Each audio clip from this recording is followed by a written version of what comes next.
Monica Seles was unstoppable.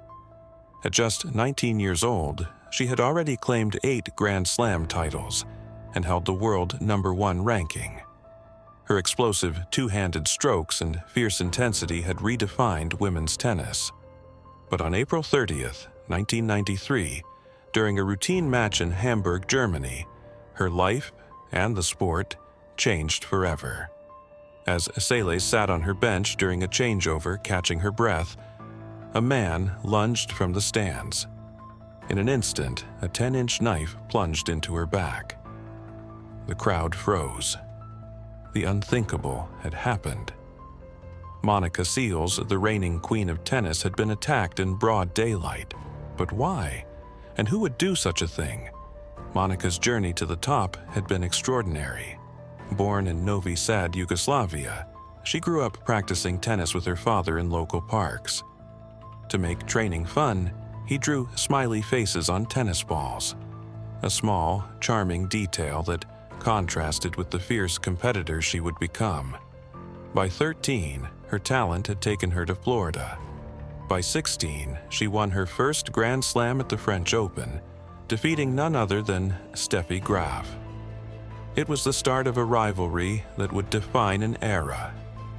While Graf was the epitome of grace and tradition, Seles brought raw power and intensity. Her signature grunts and relentless play captivated fans and irked others. For Steffi Graf's most devoted supporters, Seles' rise was a threat. And one fan's obsession would turn deadly. Günter Parche, a 38-year-old from East Germany, was no ordinary fan. His devotion to Graf had crossed into dangerous obsession. In his twisted mind, Monica Seles was the obstacle standing in Graf's way. If Seles were gone, Graf would reclaim her throne. So, on that fateful day in Hamburg, Parche sat in the front row, waiting for his moment. When Seles turned her back, he struck. The attack was swift and brutal.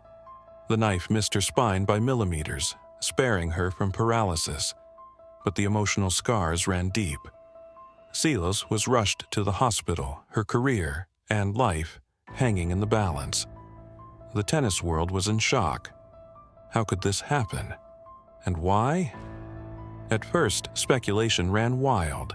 Some thought the attack was politically motivated, tied to Seles' Yugoslavian heritage, but the truth was even more disturbing. Parche confessed he had stabbed Seles to help Steffi Graf regain the #1 ranking. He felt no remorse. To him, it was an act of loyalty. Seles' physical wounds healed, but the psychological trauma lingered. The court, once her sanctuary, became a place of fear.